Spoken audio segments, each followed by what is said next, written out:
Hello, Chamber faithful. Welcome to our first legislative update of 2022. I'm Jeremy Field, your host for this event. The Boise Metro Chamber is the only 5-star accredited member of the U.S. Chamber of Commerce in the state of Idaho. That distinction helps us to advocate and educate on issues that impact our members. The programs and services we provide support 4 core areas: economic vitality, advocacy, education, and member engagement. We're excited to continue to provide high-quality educational content today. It, however, would not be possible without the help of our sponsors.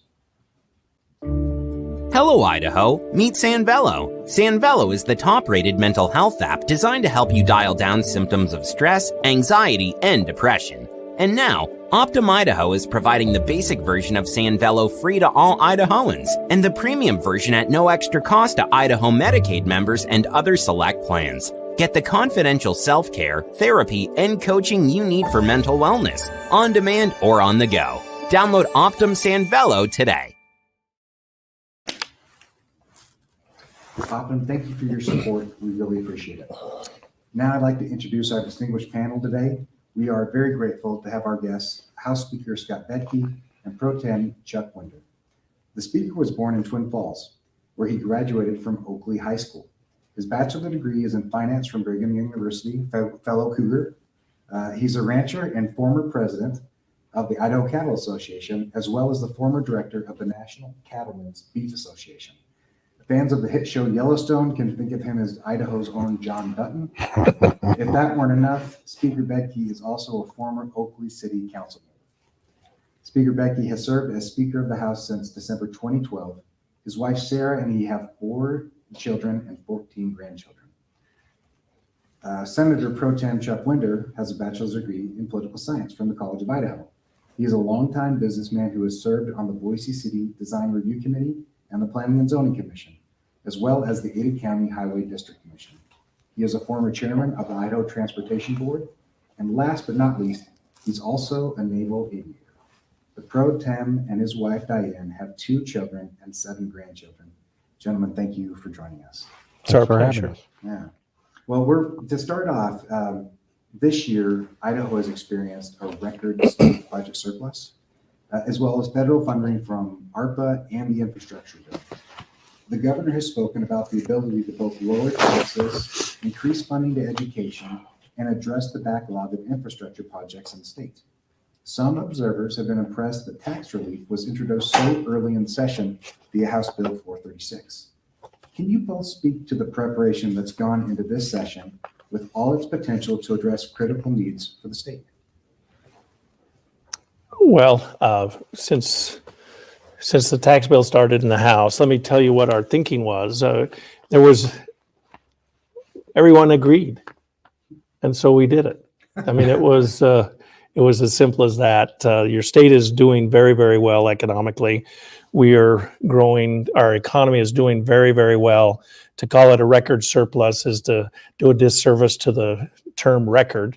I mean, this is when you have $5 billion in collections and you're bumping against $2 billion of surplus. That's, those are unprecedented times for Idaho.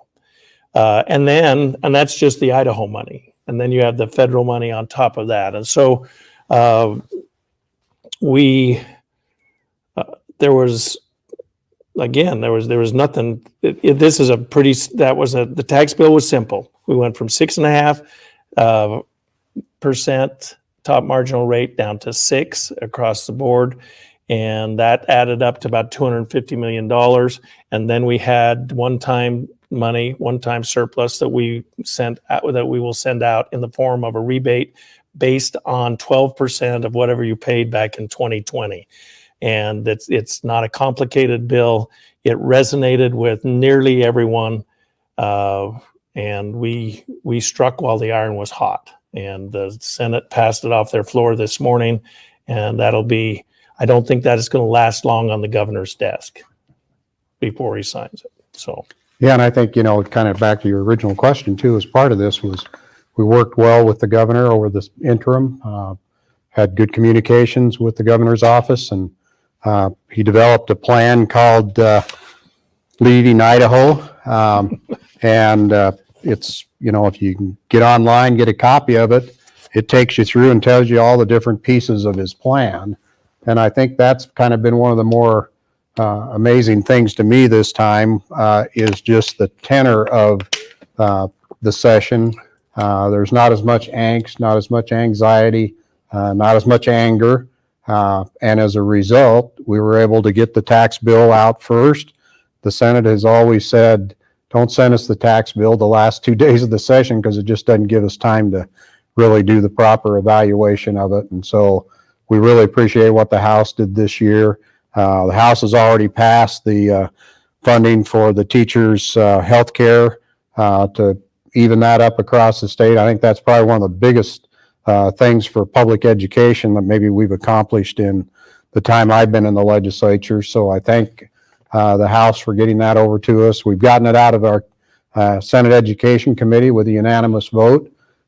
It'll be up on the floor this week, and I'm sure that it'll pass just like the tax bill passed today with flying colors. We had just the minority party and one member of the Senate majority voted against it. So that's how favorable it was. And as Speaker said, we think the governor will get it signed this week, and we'll start that process of putting that money back into your pockets and back into the economy.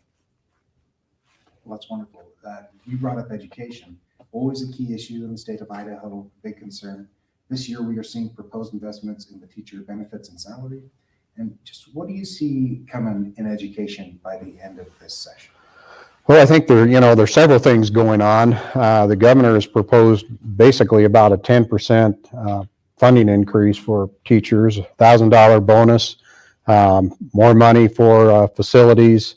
We have the opportunity because of the large surplus and because of the ARPA monies that we've been able to basically use and function, put them in a way that they help us with our general funds, that we don't have to fund it.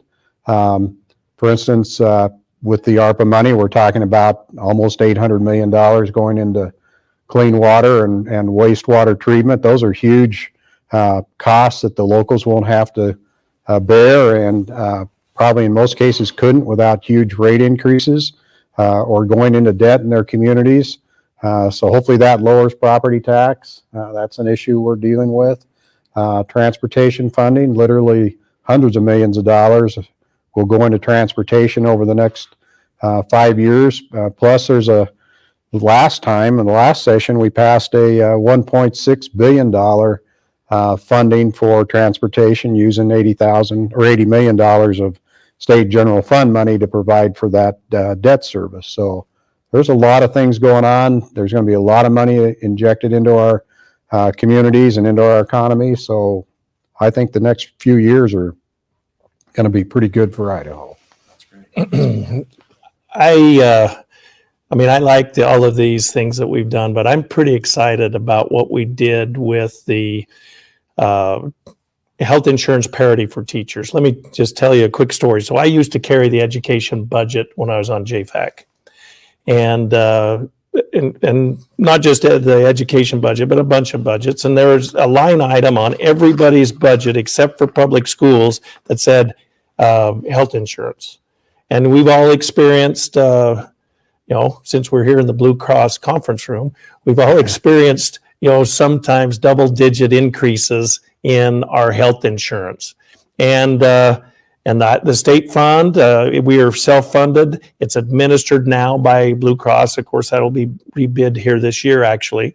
But we would, we get a 10% or 13% or whatever percent increase in healthcare costs. We would all grumble and we would all pay for it, except for back in the public schools, and their funding system is different and locally managed. And so we would put 1 or 2% more money into their discretionary bucket, wish them good luck, and they had to go home and battle with the same 13% increase that the rest of the state employees had, and it didn't work. They had to rob Peter to pay Paul. They had to pass supplemental levies that come back on your property taxes, and this year we made it right. We created a fund that they can tap into to get into pay the reserves to get into the self-funded program.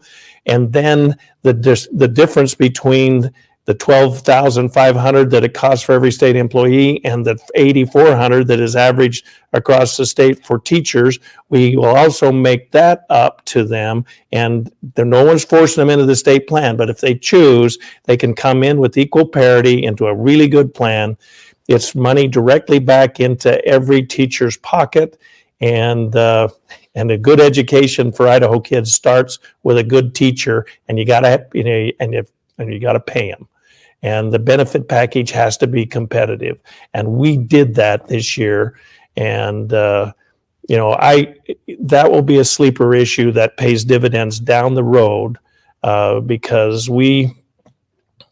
I'm always about a half smart aleck, but I made a comment to somebody, I can go to a teacher's meeting now and not feel about half embarrassed by what we've done here. They get to move on the career ladder. There's we want them to get up to these target salaries, but we only can do them as we can pay for them. Well, we can pay for a free move this year. We're going to do that. There's the one-time bonus that recognizes the hardships in the classroom for over the last 18 months. And so this is going to be a big deal here. And it's all part of creating a positive business climate here in the state that is good for the chambers, it's good for the communities, it's going to be good for the kids because we can have good teachers in there. And frankly, it's going to take pressure off of property taxes because you don't have to, Meridian led with, we need this new supplemental because we've got to meet the health insurance costs here. Well, they don't have to do that anymore because it's baked into the budgets going forward of parity with the rest of the state employees. It's a big step in the right direction. That's great news. So we talked about a lot of great things there. We're also going to be, oh yeah. I think we're having a slight mic. Whose mic is off? On yours.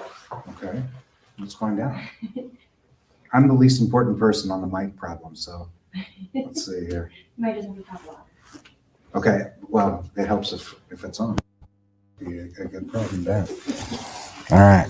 So, on education, we talked about funding those teachers' ladder increases, getting them up on a really good insurance plan. But there's also news on the early childhood reading front.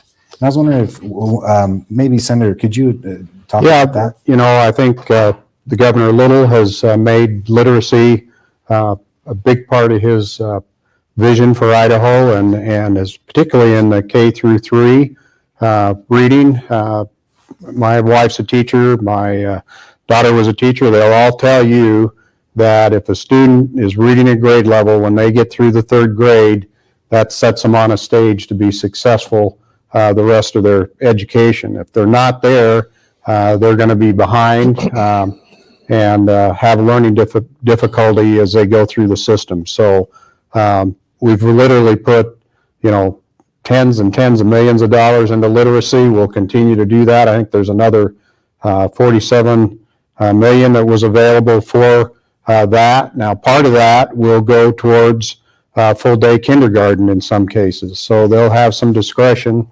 to use that money where they can. I guess there's some districts, I'm told, like Oakley doesn't have the actual space. Well, Cassia, yeah. Or Cassia, is it? Okay. That for handling all day kindergarten, but that's going to change as they are able to expand and do some things. So anyway, we think that's really important for the future of our education system, getting kids prepared. There'll be some efforts, some pilot programs to see some pre-kindergarten things going on. Probably not funded by the state, funded by other mechanisms, some federal grants. So I think there's a real effort to bring that literacy piece and getting kids well prepared early for education. And I commend the governor for that. This year is a little bit, well, he built on the success that we had before. And we talked, pre-K, we talked all-day kindergarten, we talked that, and those create conflict, those two terms. But everyone agrees about literacy. So funding literacy and then letting the school districts, 114 different school districts that we have in the state, define what that means in their school district. If it's all-day kindergarten, great. If it's a summer reading program, great. Everybody's going to get their prorated share of enough money to do all-day kindergarten, probably. If they, there's facility issues around the state. We'll get those fixed eventually. But this is literacy money to get the kids reading at grade level by the time they go out to 3. You empower the local school districts and the parents there to getting that done, and we back it up with the money to pay for the programs. And it may look one way in one district, it'll look another way in the other, but the goal is to get the kids reading at grade level based on the local situation. And then we don't worry about all-day kindergarten. If it fits and it works, great. And if you don't want to do it, fine. But there's no disagreement on the fact that everybody wants their kids at grade level when they leave those primary grades. And it's just a little different mindset and how we do it. It builds on the local control. It builds on parental involvement. And it's a good combination here.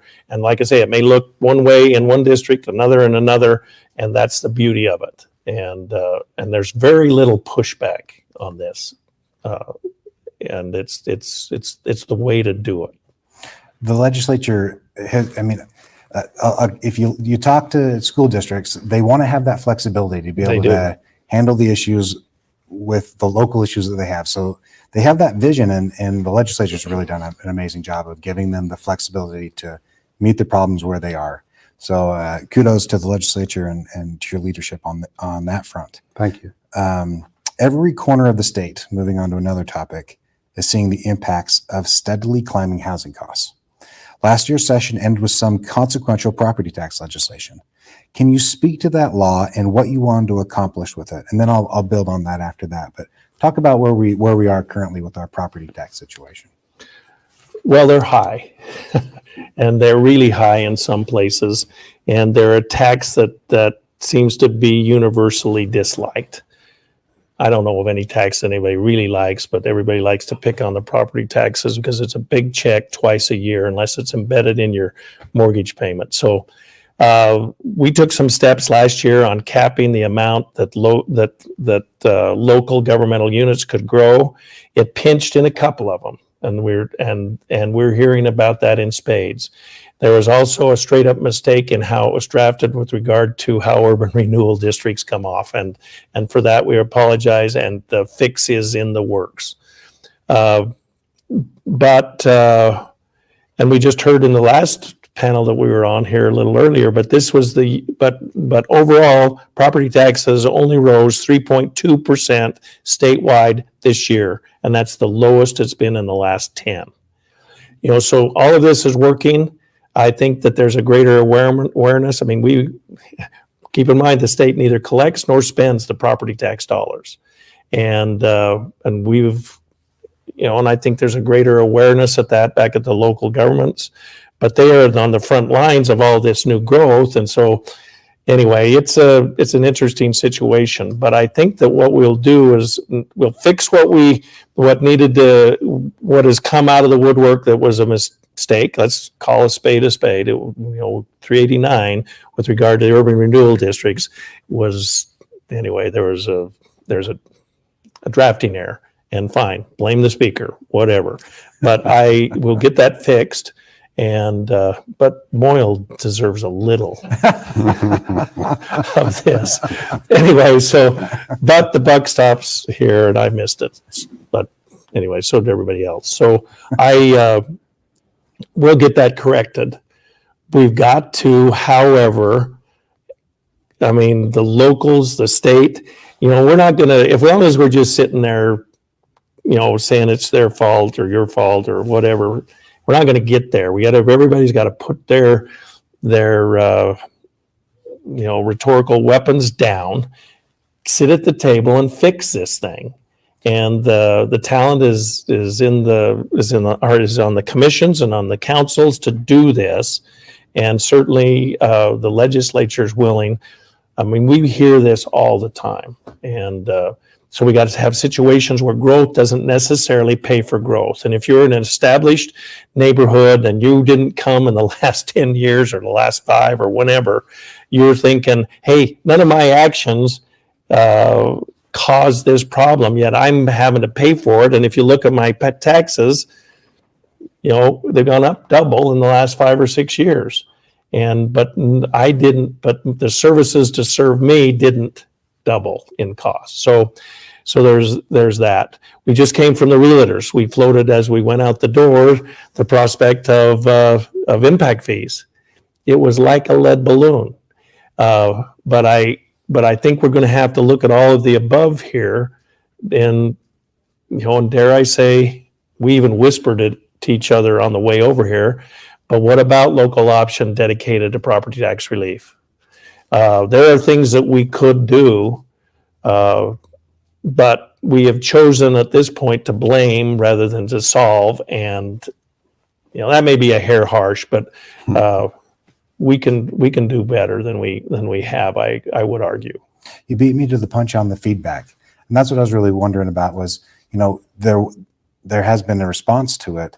But have you felt like the feedback that you've been getting has it been constructive? But it sounds like it's been pretty heated, and we're getting to a spot where we're able to. Our policy leaders are able to get back and forth with one another. We were successful this year because of a phenomenon that happened last year. Everybody came in January mad, and then we worked it out. And the balance of powers issues that we came loaded for bear on were worked out, and we passed bills that the governor signed.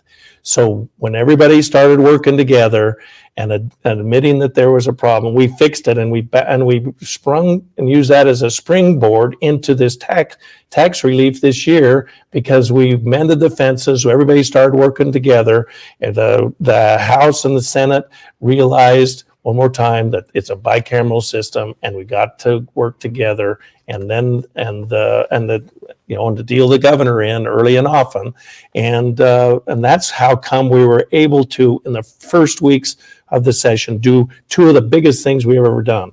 Yeah. Now, it didn't hurt that we had the money, but there was also a better feeling, more of a spirit of cooperation. Now you don't have to kick the tires long to find pockets of dissent, but for the most part, it's a better situation, and would that we would use that same type of cooperation in solving part of this property tax thing. And there's some discussions going on circuit breaker, how to increase that.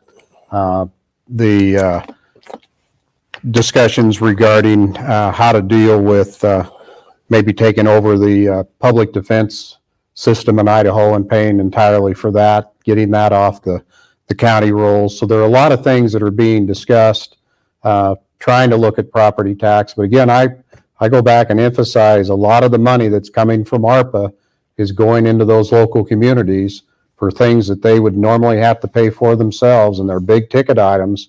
So they're going to see significant relief, maybe indirectly, but at some point they're going to realize that these investments save them money, and it saved their kids and their grandkids money. I really appreciate that. I was actually very curious about the fact that there was such a dust up at the end of the last session. I wondered if that has led to these early successes with the communication that happened there and that led into this session. But it sounds like from what you said that was maybe a silver lining in all the. Well, I think a lot of the things that people were really upset about were related to COVID and presidential vaccine mandates and executive orders and all those things. And we took the approach of saying our real remedy is not in us making some state law that's not enforceable against the federal law. Let's go into the court system and be part of an effort to push back. And as you all know, we've gotten circuit court rulings to have stays on his orders. We've actually got Supreme Court ruling and pushback on the OSHA rules and large employer rules, all the different things that were really hanging over everybody's head, and that so many of the legislators were upset about. So we've accomplished a lot of that. I think we've done a lot of the things the right way in using the federal courts and pushing back on the Biden administration and what we really consider are significant overreaches, and that those types of decisions are within the authority of the states, and that's where the decisions ought to be made. Well, that's a great, anyone in their own personal lives, professional lives, can recognize when a dust up happened, and if you do it right, it does lead to more communication to address issues, and it certainly seems like that's the case with the Idaho legislature. Right. So we'll all keep cheering that on as you continue to have a really big year. Now, one of the other things I wanted to talk about was the Idaho state liquor licensing laws. They've been kind of a rat nest for a long time. And is this the year that the legislature figures out how to make companies whole that have invested in such a large amount of time and capital to acquire a liquor license, while at the same time addressing a system that's been horribly broken and needed repair for a long time? There's several efforts going on. As you know, Senator Rice a few years ago tried to bring a bill that would have actually recognized legacy license and over a period of time basically pay them something for that value. What I think you're going to see this year, you're going to see some things potentially similar to that. But I think what you're really going to see is a softening of restrictions so that a restaurant, it isn't maybe going to be as much population based to get permits and things like that. So I think there's going to be an effort. There are some people that would like to, just basically push back on the legacy license and say, hey, you guys have benefited from that for years for an $800 license. So, why should you get a $300,000 windfall or something? So it's not an easy issue to solve. Once you get to that point, all the legacy license holders come out and just, basically stonewall the process, and so you never really get to a solution. But at some point, we're going to have to make some tough decisions, and also just remember this: our Constitution requires us to practice temperance. So it may actually take a constitutional amendment to change some of this. So when you couple the legacy license stakeholders and put them with the teetotalers, then all we do is try to put enough votes together to move stuff. Right. And so when you have that coalition meeting with the other strange bedfellows, then our ability to thread the needle is reduced. Everyone agrees on an academic level that the way we're doing it is not the best way. I think that's putting it fairly. And but every time we get moving on it, if it doesn't, so I got a block of no votes always, and then I got a block of legacy stakeholders that you have to please, and their representatives in the legislature. And so it's not for want of trying that this has not been done, but if you analyze it and analyze the votes, that's what you have to overcome, and the ability to thread that needle. We've never been able to hit it yet. But the good news is we're starting earlier in the session on it this time, so we'll see. Okay, we'll keep our fingers crossed. That sounds like a firm maybe that this is the year. Well, they're working on it. That's a good thing. That is good. Well, again, going to maybe this one. This is a question just for the speaker, and this is a curiosity for me as a political scientist, maybe for our pro tem as well, and my fellow political scientists. But as you've been speaker for a decade, and last year you announced you'd run for lieutenant governor. I was wondering, has that decision impacted the way you typically approach issues that you confront as speaker? No, I'm an old dog, and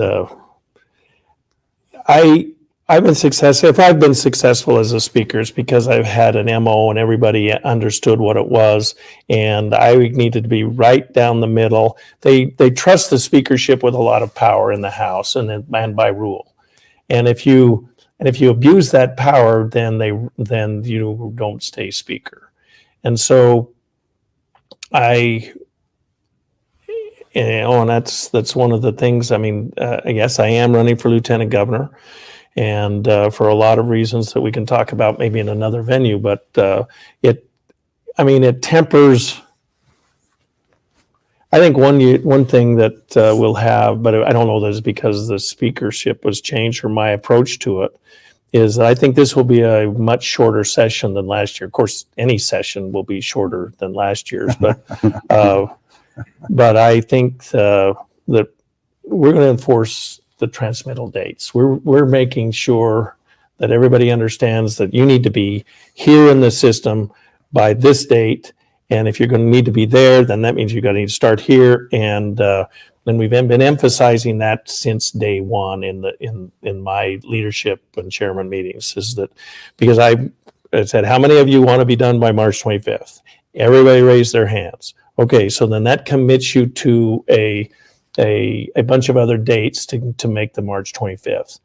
And I'm sure that knowing that all the different personalities, there's going to be some exceptions. And yeah, I want everybody else to follow the rule, but my deal is special, so we need to bend a little bit for that. And that hasn't happened yet because we're not at crunch time yet.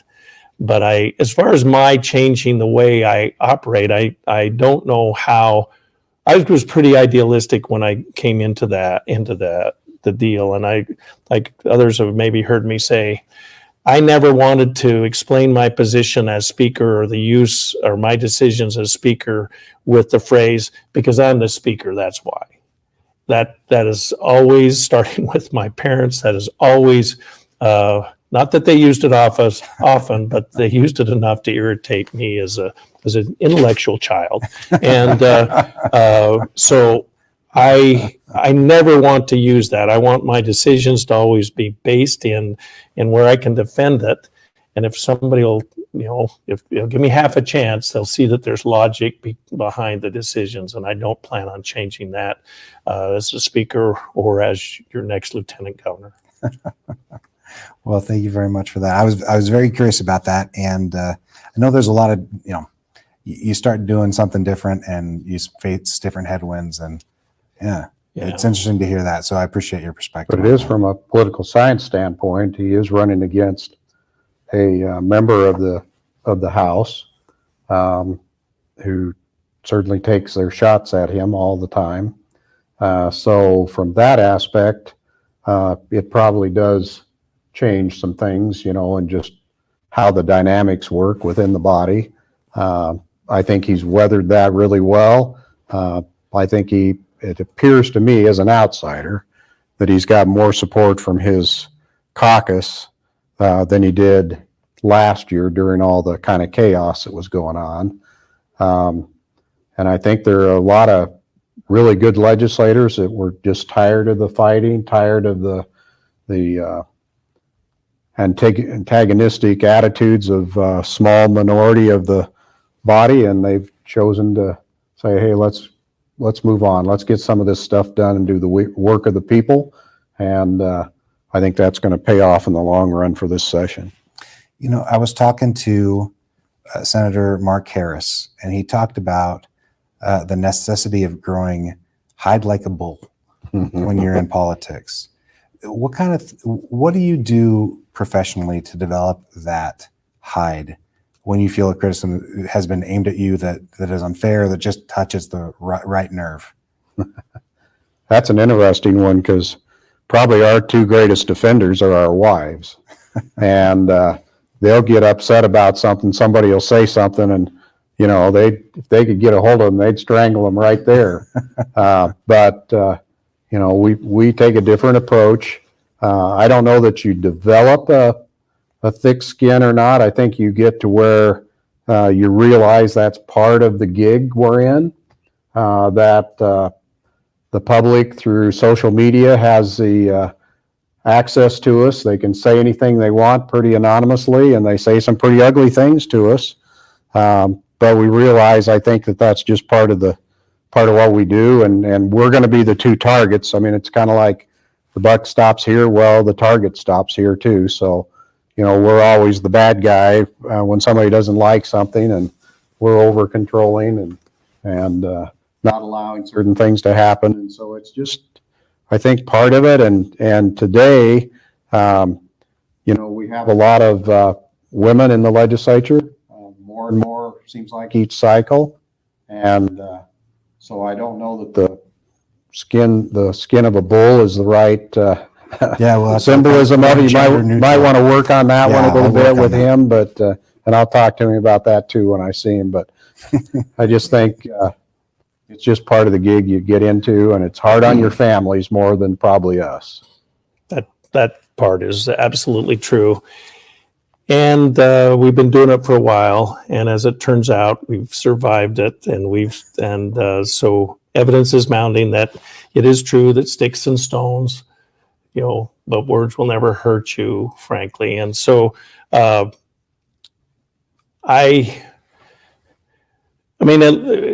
to say that it doesn't tweak you sometimes, it'd be wrong. And so I don't know. We cope different ways. I do it mostly with Excedrin, and but it does get, that doesn't change. We work for the people of Idaho, and we represent our local districts. They trust us enough to send us here, and so we go and do the best we can in a way that I've described, so that our decisions are defensible, and it was never arbitrary or one way or the other.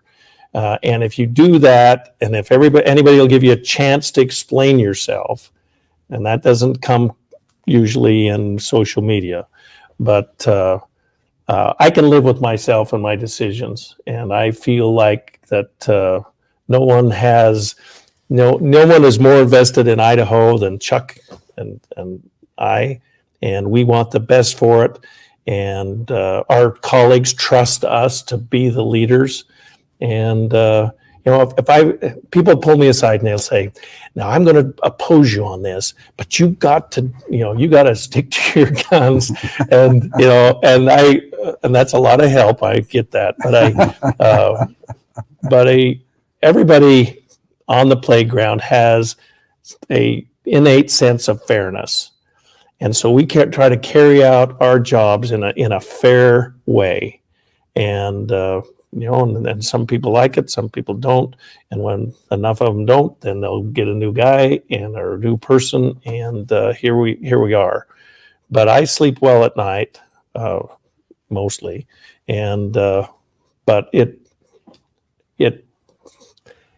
does hurt every now and then. I mean, nobody likes to be called every name in the book, literally, and but there are some states where the speaker maybe serves 1 or 2 terms, and then they get rid of them. It's just the way it is. Wyoming's probably a good example of it.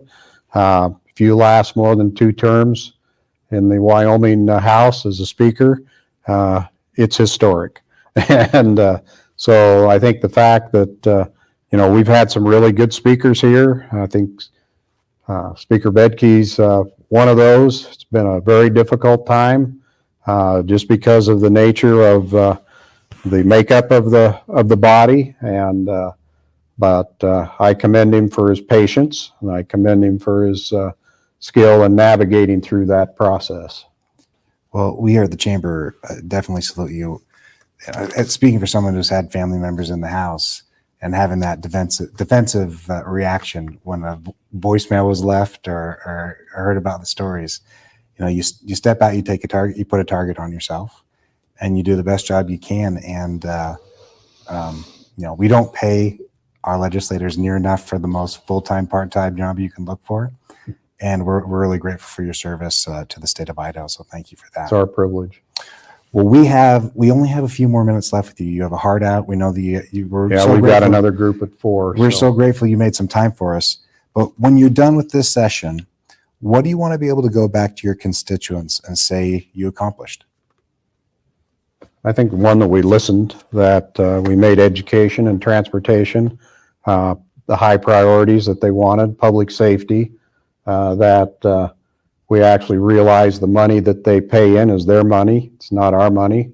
Don't just spend it because you've got it. That's kind of what I hope to do, and that we've helped our teaching community. They've struggled over the last 2 years.